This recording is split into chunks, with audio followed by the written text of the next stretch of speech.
अस्सलाम दोस्तों, वेलकम आपको मेरे चैनल एंड्रॉयड एंड पीसी में। आज आप दोस्तों को बताऊंगा कि आप फेसबुक पर कस्टम यूआरएल अपनी जो फेसबुक आईडी है उसको कस्टम यूआरएल कैसे आप सेलेक्ट कर सकते हैं। यानी कि अपनी मर्ज़ी का यूआरएल जो एड्रेस है आप फेसबुक का अपनी आईडी के लिए वो कैसे यूज़ कर सकते हैं। तो इसका फ़ायदा ये होगा कि अगर आपको किसी दोस्त को या अपने किसी भी रिश्तेदार वगैरह या किसी जाने वाले को अपनी फेसबुक आईडी देनी है, तो क्योंकि एक नाम से तो सैकड़ों के हिसाब से फेसबुक पर आईडीज़ आ जाती हैं। और साथ में आपने अगर फेसबुक पर अपनी इमेज भी नहीं लगाई हुई, अगर लगाई हुई है तो उसे आपकी आईडी तलाश करते करते भी काफ़ी टाइम लग जाए। तो ये कैसे मुमकिन हो सकता है कि आपकी आईडी वो एक बार फर्स्ट टाइम ही सर्च में आ जाए। तो ये तब होगा जब आपने कस्टम यूआरएल सेलेक्ट किया होगा फेसबुक पर अपनी आईडी पर का।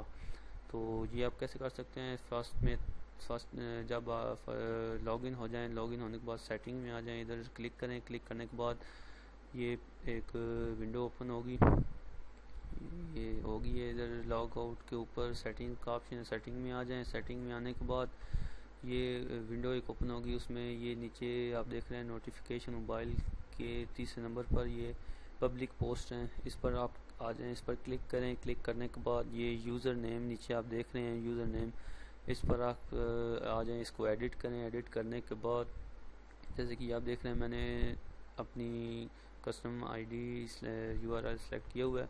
तो यूज़र नेम आप सेलेक्ट कर सकते हैं, यूज़र नेम सेलेक्ट करें।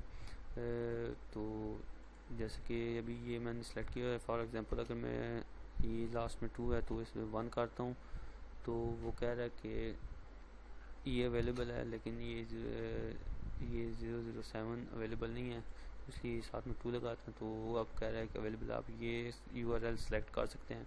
तो ये एड्रेस आएगा। तो इसको करना ये है कि जो भी आप जिसको भी अपनी आईडी देना चाहते हैं कि वो आप आईडी को तलाश करना चाहते हैं या फिर फ्रेंड रिक्वेस्ट सेंड करना चाहता है, तो आप उसे आईडी दें।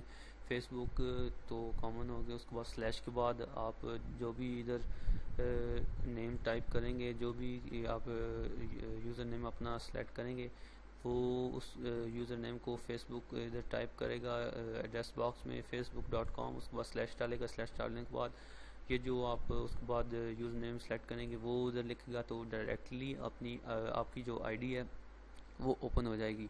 तो उसके बाद फिर उसको किसी किस्म की परेशानी नहीं होगी, वो आपकी आईडी पर इजीली जा सकता है।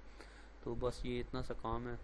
तो ये इसलिए होता है कि आपके जो फॉलोअर हैं इजीली आपकी को रिकॉग्नाइज कर सकें। और आप एक इसमें जो यूज़र नेम वो एक ऑथेंटिक नेम रखें, यानी कि अपने नेम उसके साथ कुछ फिगर्स 1 2 3 या इस तरह के कुछ टाइप कर दें। तो इसलिए एक यूनिक नेम आप सेलेक्ट करें। तो फिर जब आप टाइप करेंगे तो ये आपको बताएगा भी कि ये अवेलेबल है कि नहीं है। तो एक यूनिक आपके पास एड्रेस आ जाएगा। तो बस ये याद कर लें और सिंपल सा रख लें यूनिक सा, तो वो आप बता दें तो उससे फ़ायदा ये होगा को इसलिए आपकी आईडी को एक्सेस कर सकेगा। तो अब तक के लिए इतने ही, मिलते हैं नेक्स्ट वीडियो में। दुआ में याद रखिए।